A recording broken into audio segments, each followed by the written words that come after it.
안녕하세요. 사회탐구를 가르치고 있는 이동찬 강사입니다. 자, 오늘 말씀드릴 주제는 개경 세력과 이 서경 세력에 대한 비교를 좀 말해볼까 해요. 여러분들이 한국사를 공부하다 보면은 이 고려 파트에 진입하면 이런 문제들로 여러분들을 정말 골치 아프게 하는 이런 파트들이 많아요. 그 중에서 오늘은 이 개경 세력은 도대체 무엇이고 서경 세력은 무엇인지에 대해서 선생님이 최대한 쉽고 빠르게 설명해 드리도록 하겠습니다. 먼저 이 개경 세력과 서경 세력을 설명하려면 이 고려 시대의 배경을 설명 안 할래야 안 할 수가 없어요. 당시 12세기경이 되겠습니다. 12세기경의 고려는요, 고려 북쪽에 있었던 부족 국가인 여진에 대해서 알아볼 필요성이 있어요. 이 여진이란 나라는 원래 별 볼 일 없는 부족 국가에 불과했는데 이제는 점차 시간이 지나면서 강력해지기 시작하면서 어느덧 여진이 새로운 나라까지 만들게 돼요. 그렇게 해서 여진이 건국한 나라를 가리켜 금나라라고 합니다. 여진이 세운 금나라는 이제는 욕심이 지나치고 야심이 생겨서 예전 같으면 생각하지도 못했던 고려라는 나라를 침공하기 시작해요. 이 과정 속에서 이 금나라가 고려에 대해서 여러 가지 협박을 합니다. 야, 고려!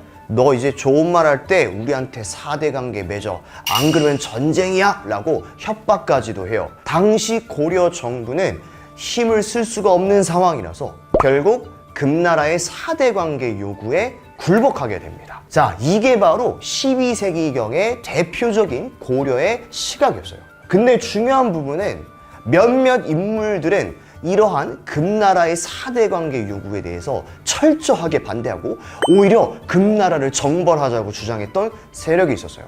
그 세력이 바로 뭐냐? 오늘 핵심 주제인 서경 세력이 되겠습니다. 그러면 이제 또 다른 배경 설명을 제가 진행할 건데, 개경 세력과 서경 세력의 차이점을 제가 말씀드릴 거예요. 여기서 말하는 개경은 고려의 수도입니다. 그리고 이 고려의 수도를 강조했던 세력이 개경 세력이며, 서경 세력의 서경은 이 수도인 개경보다 북쪽에 위치한 지역이 되겠습니다. 제일 먼저 이 개경 세력 같은 경우에 대표적인 인물, 이 인물을 가리켜 김부식이 되겠습니다. 이 김부식과 같은 세력들은 전통적으로 금나라에 대해서 4대 관계 요구를 주장하자고 했어요. 지금은 금나라가 너무 강하니 우리 고려가 4대 관계를 맺는 건 지극히 당연한 것이다 라고 주장했던 게 이 개경 세력의 주장이었죠. 하지만 반면에 남들이 예스 할 때 노 할 수 있는 인물이 있었다는 거, 이 인물들이 바로 서경 세력입니다. 이 서경 세력의 대표적인 인물이 묘청이 되겠습니다. 이 묘청은요, 여러분들이 추가적으로 기억해두세요. 이 사람은 원래 승려 출신이에요. 승려.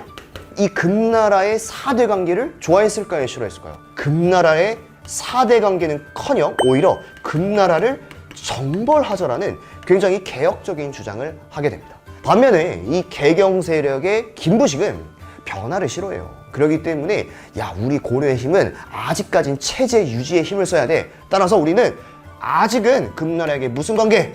4대 관계를 하는 게 맞다라고 했던 게 이 김부식의 주장이었고요. 자, 이제 사상을 좀 더 갈 건데 색깔펜을 다르게 좀 가볼게요. 그만큼 중요하다는 뜻이에요. 이 김부식은 제가 아까도 이야기했지만 이 사람은 정통 엘리트 출신이었습니다. 과거제, 음서제 이런 거 다 필요 없이 유교를 공부해야만 했습니다. 그렇기 때문에 이 김부식과 같은 엘리트 세력인 개경 세력은요, 이들이 추구했던 사상은 근본적으로 불교였을까요? 유교였을까요? 그렇죠. 유교가 되는 모습을 기억해 줬으면 좋겠습니다. 반면에 이 묘청이라는 사람은 유교랑은 다르게 이 새로운 사상을 강조하거든요. 통일신라 말기 때 도입되었던 이 사상, 풍수지리설이 되겠습니다. 이렇게 기억해 뒀으면 좋겠어요. 마지막으로 이제 선생님이 지도를 좀 그릴 건데, 자, 선생님이 이제 한반도의 지도를 그릴 거예요. 이렇게 한반도가 이렇게 생겼어. 근데 내가 아까 얘기했다시피 고려의 수도는 어디라고 했어요? 여기가 개경이에요. 그리고 개경보다 좀 더 위에 있는 게 서경이었어요. 그러면 여러분들이 봤을 때 개경보다 지금 서경이 더 위에 있죠. 이게 도대체 무슨 말이냐? 이 위쪽엔 지금 금나라가 있었을 것이고, 금나라를 정벌하기 위해서는 고려만의 전진기지, 북방의 군사기지가 필요했던 거예요. 그 군사기지가 바로 어디였겠어요? 개경보다는 북쪽에 위치한 서경이 중요했다는 거죠. 자, 근데 이 서경은요, 여러분이 더 어렵게 가셔야 돼요. 서경이 바로 오늘날의 어느 지역이냐면 평양이에요. 평양. 이 사실까지 우리가 기억하고 있어야 돼요. 어쨌든 이 서경 세력이 묘청인 이유는 금나라를 정벌하기 위해서는 지리적으로 북쪽에 있는 서경을 강조할 수밖에 없었다. 그래서 이 서경 세력의 대표 주자가 묘청이 되는 겁니다. 그럼 우리 친구들, 자, 개경 세력의 특징과 서경 세력의 특징은 어떨까요? 둘 중에 하나는 개혁적이고 둘 중에 하나는 보수적일 거예요. 개경 세력은 지금 금나라에 대해서 정벌은커녕 4대 관계를 주장해요. 이거는 지극히 변화를 좋아하지 않죠. 이런 성향을 가리켜 우리는 보수적이라고 해요. 왜? 당시 12세기경 고려인들은 다 금나라의 4대 관계를 인정했거든요. 그러니까 지극히 보수적이죠. 반면에 서경 세력은 내가 뭐라고 했어요? 변화를 좋아한다고요.